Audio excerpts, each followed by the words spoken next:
morning students. Today we are going to see about respiratory system part 7, that is physiology of respiration.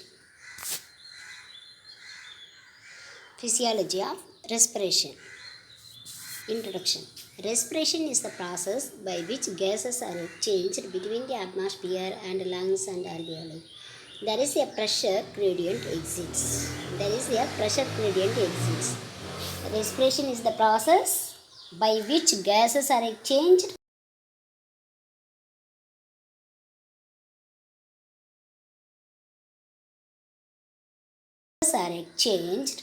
between the atmosphere and lungs and alveoli. These are all the structures between the gases exchanged. This process is respiration. Respiration process case exchange ஆகாது. எந்தெந்த part எந்தெந்த ஸ்ட்ரக்சருக்கு இடையில் case எக்ஸ்சேஞ்சை செய்கிறது அப்படின்னு பார்த்தீங்கன்னா atmosphere, lungs, alveoli. Atmosphere means அதாவது out side the lungs. நம்ம காற்றை சுவாசிக்கிறோம். காற்றுலேருந்து கிடைக்கக்கூடிய கேஸ் அடுத்து லங்ஸ்குள்ளேயும் அதுக்கடுத்து ஆல்வியோலை. இதுக்கு மூணுத்துக்கு இடையில் கேஸ் எக்ஸ்சேஞ்ச் ஆகுது இல்லையா, அந்த இதுதான் ரெஸ்பிரேஷன்ற process.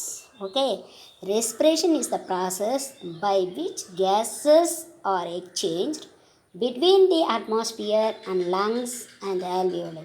Okay, there is a pressure gradient exists. It helps in the exchange of gases. So and the pressure gradient exit ஆகிறதால தான் gases எக்ஸ்சேஞ்ச் பண்ணப்படுதுன்னு அர்த்தம். Air moves into the lungs when the pressure inside the lungs is less than air pressure in the atmosphere. So air moves into the lungs. Air எங்கேருந்து move ஆகுது? வெளியிலேருந்து move ஆகி லங்ஸ்குள்ளே போகும்பொழுது when the pressure inside the lungs less than the air pressure in the atmosphere. So atmosphere air ப்ரெஷரை காட்டிலும் inside the லங்ஸில் air moves into the lungs அப்படின்றப்போ pressure குறைய இருக்குன்னு அர்த்தம்.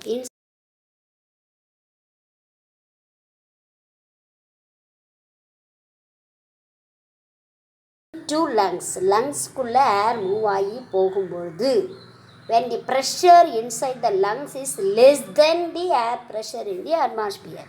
Okay, ஏர் அட்மாஸ்பியரை காட்டிலும் இன்சைட் த லங்ஸில் ப்ரெஷர் லெஸ்ஸாக இருக்குன்னு அர்த்தம்.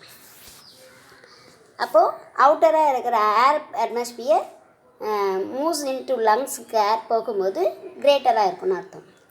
ஏர் மூவ்ஸ் அவுட் ஆஃப் தி லங்ஸ்லேருந்து ஏர் வெளியேறும் பொழுது when the pressure inside the lungs is greater than the atmospheric pressure. Atmospheric ப்ரெஷரை காட்டிலும் இன்சைட் த லங்ஸில் இருக்கிற ப்ரெஷர் அதிகமாக இருக்கும். எப்போனா லங்ஸ்லேருந்து ஏர் வெளியேற்றப்பட பொழுது. ஓகே, ஏர் லங்குக்குள்ளே போகும்பொழுது ப்ரெஷர் இன்சைட் த ப்ரெஷர் கம்மியாக இருக்கும், டிக்ரீஸ்டாக இருக்கும். அதே இன்சைட் த லங்ஸ்லேருந்து ஏர் மூவ் ஆகி வெளியில் வரும்போது இன்சைட் த லங்ஸில் ப்ரெஷர் அதிகமாக இருக்கும்னு அர்த்தம். இதே தான் இதனோட meaning. Air moves into lungs when the pressure inside the lungs is less than the air pressure in the atmosphere. Air moves out of the lungs when the pressure inside the lungs is greater than the atmospheric pressure. The expansion of the chest occurs during inspiration. It occurs as a result of muscular activity. So this respiration, three process. Expiration, inspiration and pause, இந்த மாதிரி 3 process நடக்கும். இப்போ இன்ஸ்பிரேஷன்ற ஒரு process அப்போது chest expand ஆகும்னு அர்த்தம். அப்போது அங்கே கண்ட்ராக்ஷன் நடக்கும். மசில்ஸ், இன்டர்காஸ்டல் மசில்ஸ் இதெல்லாம் கண்ட்ராக்ஷன் நடக்கிறதால செஸ்ட் எக்ஸ்பேண்ட் ஆகி காட்டும். Okay,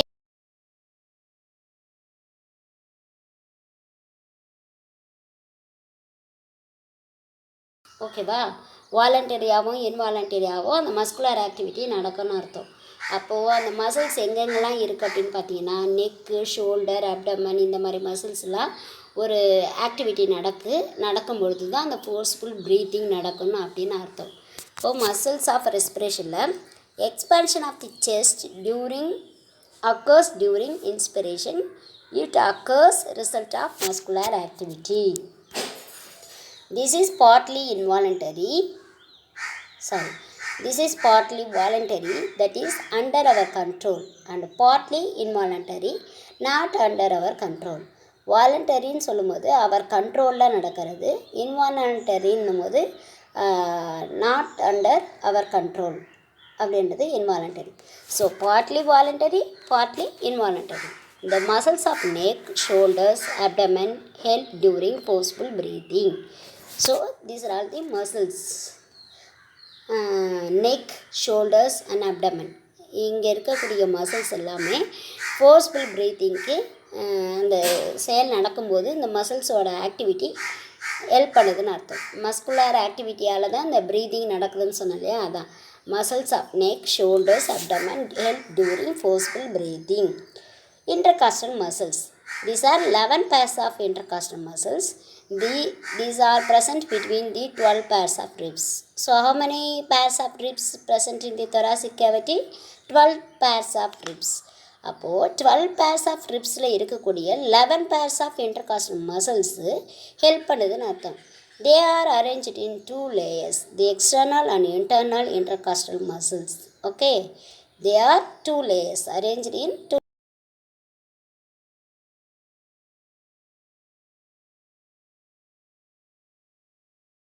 External and internal intercostal muscles extends from the tubercle of the ribs to the costochondral junction.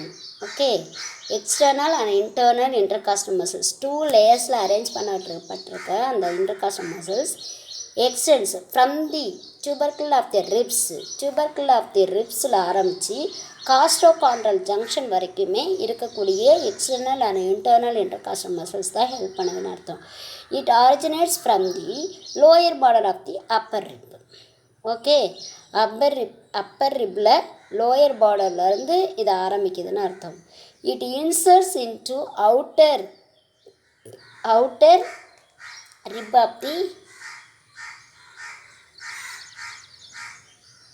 outer lip of the upper border of the lower rib. Okay, it inserts into outer lip of the upper border of the lower rib. upper ribல lower borderல ஆரம்பிச்சு lower ribல upper border outer lipல உள்ள insert ஆகுதுன்னு அர்த்தம். It originates from the lower border of the upper rib. It inserts into outer lip of the upper border of the lower rib. Okay, these extend in a downward and forward direction. Downward and forward, கீழ் நோக்கியே முன்னேறியே வருகிற ஒரு டைரக்ஷனை நோக்கி extend ஆகுது. The internal and intercostal muscles originates from the floor of the costal groove of the upper rib.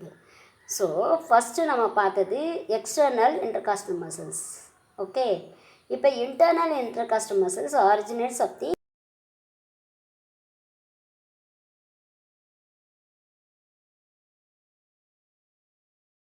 lip of the upper border of the lower rib.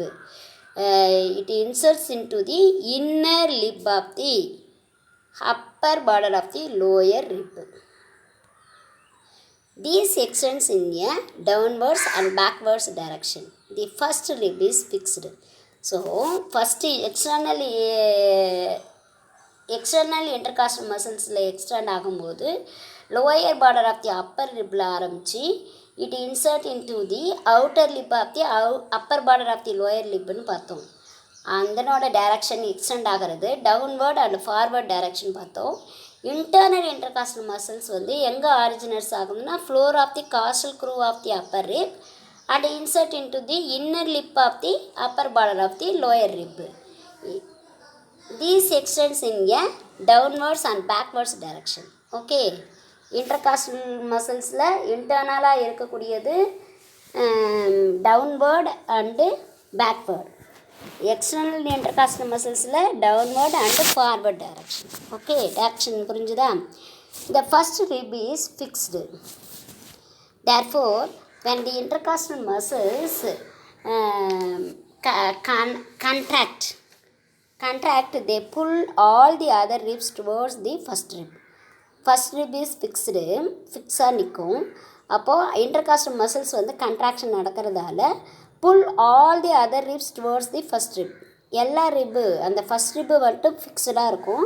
மற்ற எல்லா ரிப்ஸும் வந்து 12 pairs of rib இருக்கும். 11 pairs of intercostal muscles help பண்ணுது டியூரிங் ப்ரீத்திங்க்கு அப்படின்னு சொன்னோம்.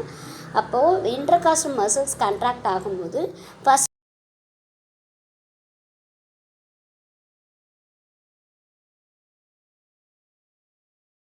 தள்ளப்படுதுன்னு அர்த்தம். ஓகே, இழுக்கப்படுதுன்னு அர்த்தம். அப்படின்னா தானே pull. All the other ribs towards the first ரிப்பை நோக்கி இழுக்கப்படுதுன்னு அர்த்தம். The muscles are arranged in the way so that they provide space for the expansion of thoracic cavity. So இந்த மாதிரி இதில் இந்த மசில்ஸ் அரேஞ்ச் ஆகிருக்கிறதால ஒரு ஸ்பேஸ் கிடைக்குது. அந்த ஸ்பேஸ் எதுக்குன்னா thoracic கேவிட்டியை எக்ஸ்பேண்ட் பண்ணுது.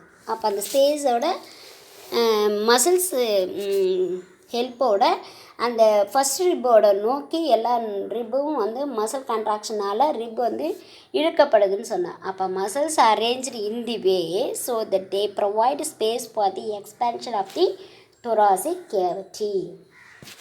ஸோ இதுவரையிலும் நம்ம பார்த்தது இன்டர்காஸ்டல் மசில்ஸ் எப்படி ஹெல்ப் பண்ணுது ரெஸ்பிரேஷனுக்கு பார்த்தோம். External intercostal muscle and internal intercostal muscles பார்த்தோம். அந்த மசில்ஸ் கண்ட்ராக்ட் ஆகிறதால சம் ஸ்பேஸ் உருவாகுது. அந்த ஸ்பேஸால் thoracic கேவிட்டி எக்ஸ்பேண்ட் ஆகுதுன்னு பார்த்தோம். So next diaphragm. Intercostal muscles and the bone of the thorax. இந்த பிக்சரை பாருங்கள். Diaphragm is dome shape. Which shape? What shape? Dome shape.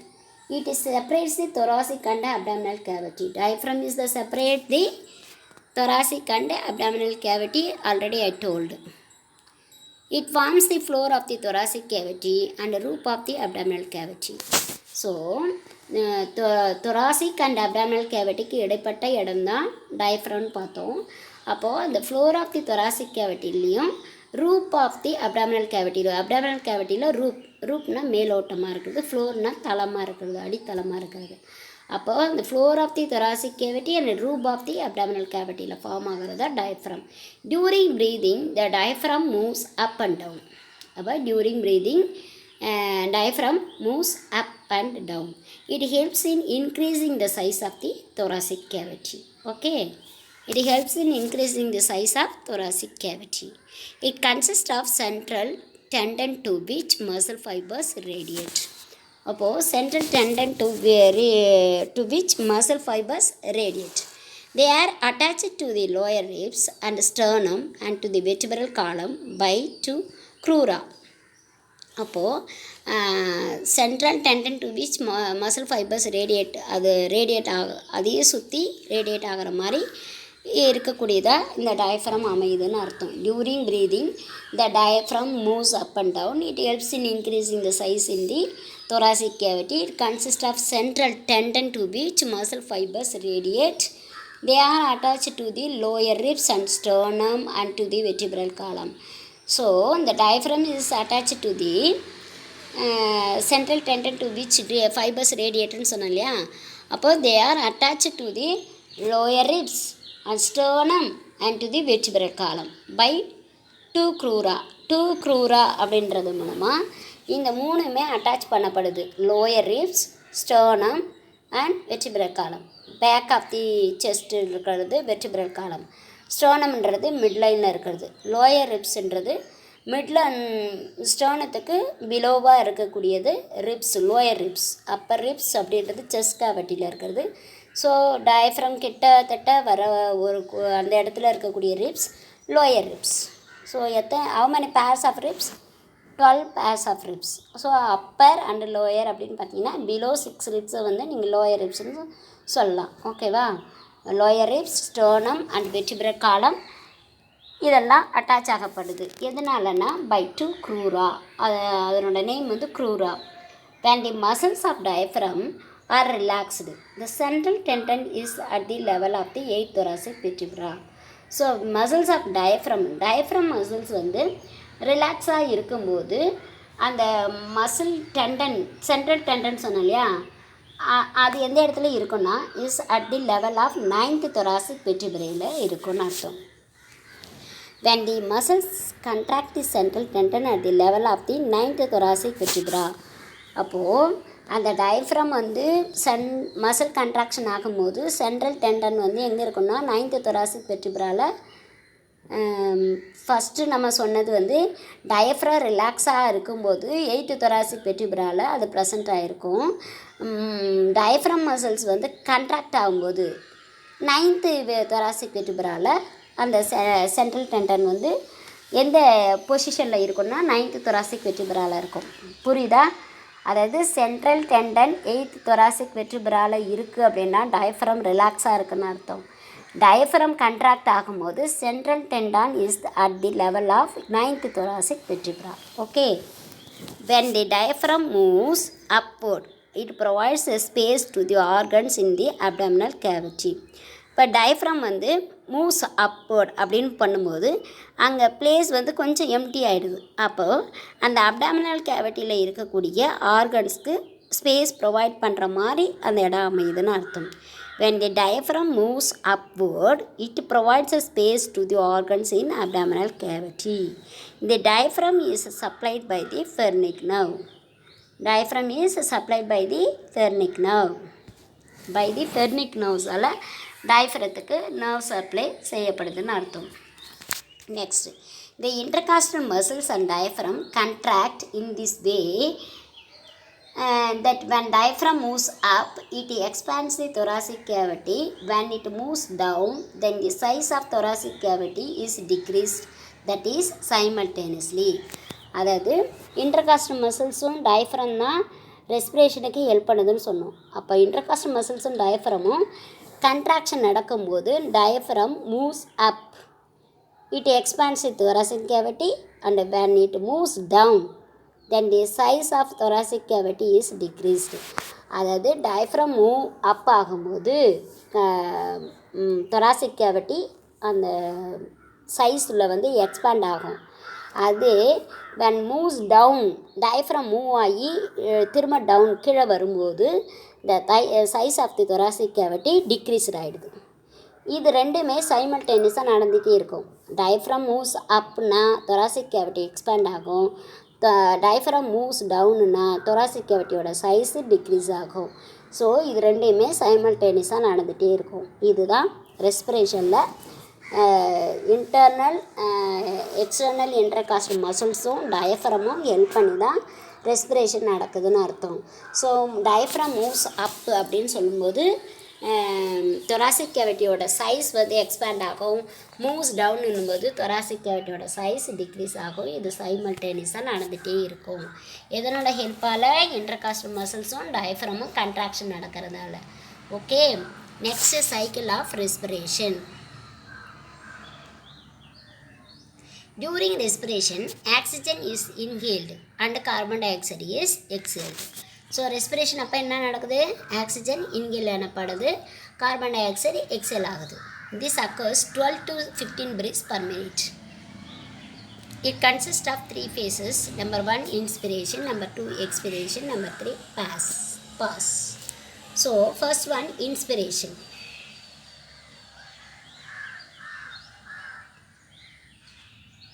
Inspiration, when the gases are inhaled in is called inspiration.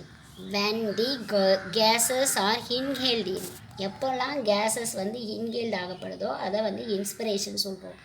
Before inspiration then the air pressure inside the lungs equalise the atmospheric pressure. அதாவது inspiration நடக்கிறதுக்கு முன்னாடி inside the லங்ஸுக்கும் atmosphere ப்ரெஷருக்கும் இடையிலான pressure வந்து equalise ஆகும். It is about 760 mm of Hg. Okay, mm of mercury அப்படின்னு அர்த்தம். இதை measure பண்ணக்கூடிய அந்த யூனிட் தான் mm of Hg. Hgன்னா மெர்க்குரின்னு அர்த்தம்.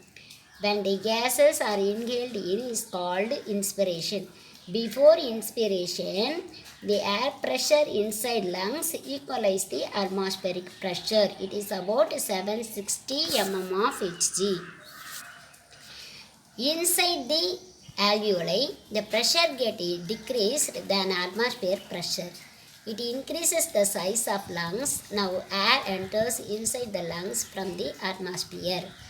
அதாவது ஆல்வியோலையில் வந்து ப்ரெஷர் வந்து எப்போ டிக்ரீஸ் அட்மாஸ்பியரிக் ப்ரெஷரை விட டிக்ரீஸ் ஆகுதுன்னா உள்ள ஏர் மூவ் ஆகி உள்ளுக்குள்ளே போகும்போது, ஓகேவா?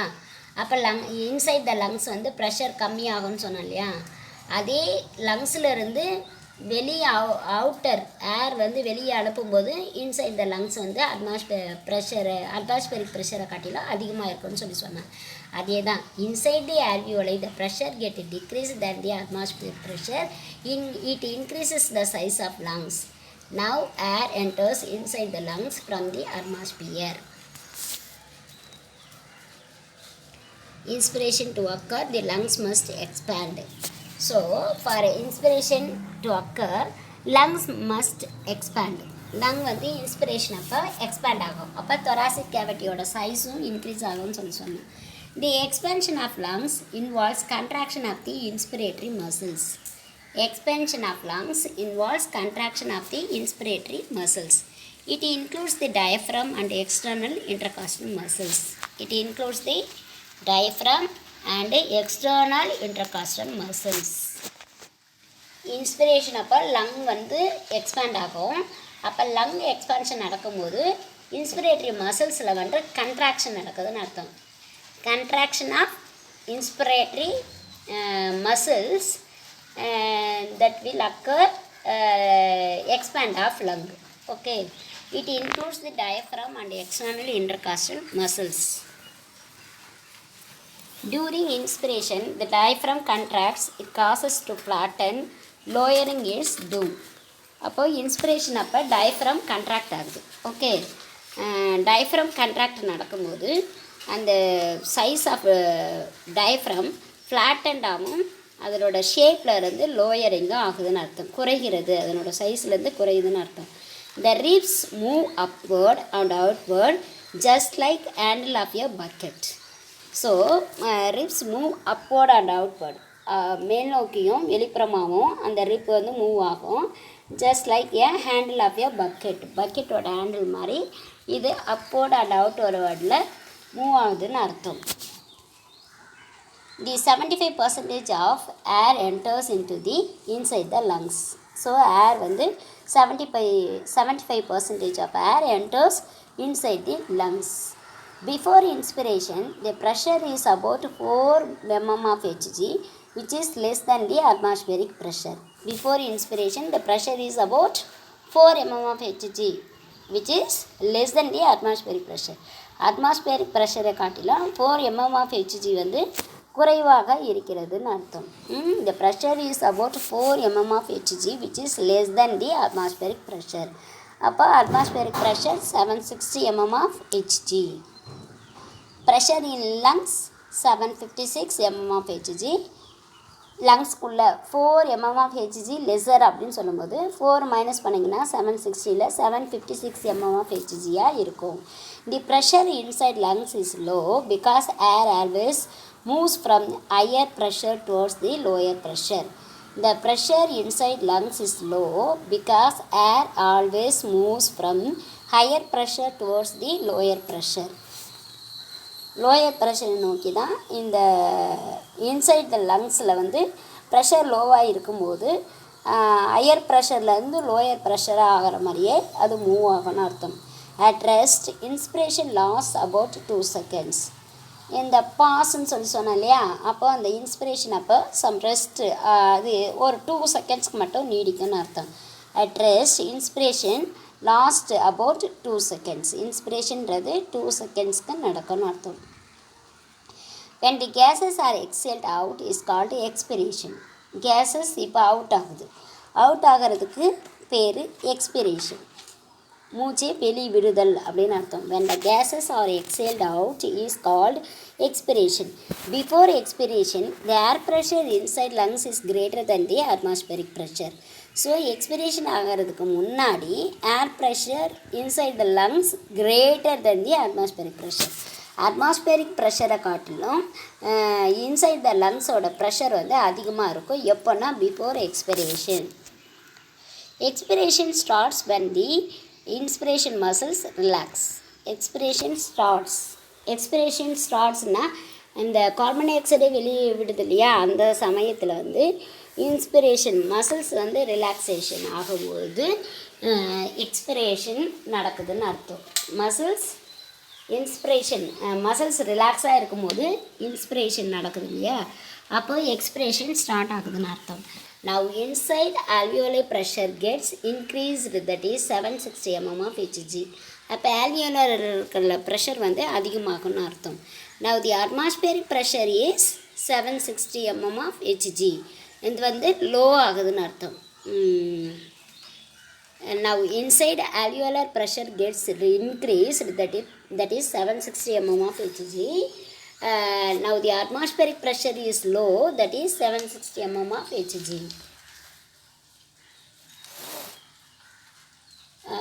அதாவது 760 mm of Hg வந்து இந்த ஃபஸ்ட் ஒன்னில் இருக்கிறத spelling mistake. Now inside alveolar pressure gets increased 762 mm of Hg. Okay, increased அந்த ஃபஸ்ட்டு லைனில் வந்து 762 போட்டுக்கோங்க. அட்மாஸ்பியர் ப்ரெஷர் லோ ஆகும்போது 760 இருக்கும்னு அர்த்தம். Okay, now inside alveolar pressure gets increased 762 mm of Hg. Now the atmospheric pressure is low, that is 760 mm of Hg. The air always moves from higher pressure towards lower pressure. அங்கே நம்ம படித்தது lower pressure towards the higher pressure பார்த்தோம். இங்கே வந்து move out ஆகும்போது expiration அப்போ air always moves from higher pressure towards lower pressure. The air moves outside from lungs into the atmosphere. Okay, air வந்து லங்ஸில் இருந்து அட்மாஸ்பியருக்கு மூவ் ஆகி வெளியில் தள்ளுதுன்னு அர்த்தம். Gas air moves outside from lungs to the atmosphere. லங்கிலிருந்து அட்மாஸ்பியருக்கு ஏர் மூவ் ஆகப்படுது. அதான் எக்ஸ்பிரேஷனில் நடக்கக்கூடியது. In these abdominal muscles and intercostal muscles contract. அங்கே என்ன பார்த்தோம்? இன்டர்காஸ்டல் மசில்ஸ் அண்ட் டயஃப்ரம் பார்த்தோம் இன்ஸ்பிரேஷனில். எக்ஸ்பிரேஷனில் வந்து abdominal muscles and intercostal muscles contraction நடக்குது. Ribs move downward and inward. At rest inspiration last about 2 seconds. Okay, ribs move downward and inward. இந்த at rest inspiration last about 2 seconds நடக்கும். எக்ஸ்பிரேஷனும் 2 seconds, இன்ஸ்பிரேஷனும் 2 seconds நீடிக்கும்னு அர்த்தம். Next one pause. In this stage no respiration and expiration occur. Lungs will relax. அதாவது எக்ஸ்பிரேஷனும் நடக்காது, இன்ஸ்பிரேஷனும் நடக்காது. அந்த இடத்துக்கு பேர் பாஸ்ன்னு சொல்லுவாங்க. இந்த லங்ஸ் வந்து ரிலாக்ஸாக இருக்கும். ஸோ இதுவரையிலும் நம்ம பார்த்தது ரெஸ்பிரேஷனில், ஃபிசியாலஜி ஆஃப் ரெஸ்பிரேஷனில் இன்டர்னல் அண்ட் எக்ஸ்டர்னல் இன்டர்காஸ்டல் மசில்ஸும் டயஃப்ரமும் ஹெல்ப் பண்ணுறதால ரெஸ்பிரேஷன்ற ப்ராசஸ் நடக்குது. அப்படி ஹெல்ப் பண்ணும்போது தொராசிக் கேவிட்டி எந்த இடத்துல இன்க்ரீஸ் ஆகும் டிக்ரீஸ் ஆகும்னு பார்த்தோம். அதுக்கடுத்து சைக்கிள் ஆஃப் ரெஸ்பிரேஷனில் 3 process: inspiration, expiration and pause. இது 3 பார்த்தோம். இந்த இன்ஸ்பிரேஷன் சமயத்தில் லங்கோட சைஸ் வந்து இன்க்ரீஸ் ஆகி அப்போது ஏர் வந்து உள்ள லங்குக்குள்ளே என்ட்ரு ஆகும்போது ப்ரெஷர் வந்து எப்படி இருக்கும் இன்ஸ்பிரேஷன் அப்போ அப்படின்னு பார்த்தோம். எக்ஸ்பிரேஷன் அப்போவும் என்ன மாதிரி ப்ரெஷரில் இன்சைட் த லங்ஸ்க்குள்ளே போயிடுச்சின்னா அவுட்டராக வெளியே தள்ளும்போது மட்டும் லங்கோட ப்ரெஷர் வந்து அதிகமாக இருக்கும் அப்படின்றத பார்த்தோம். So physiology of respiration or mechanism of respiration question கேட்டாங்கன்னா இவ்வளவும் நீங்கள் எழுதணும். Study well. தேங்க்யூ.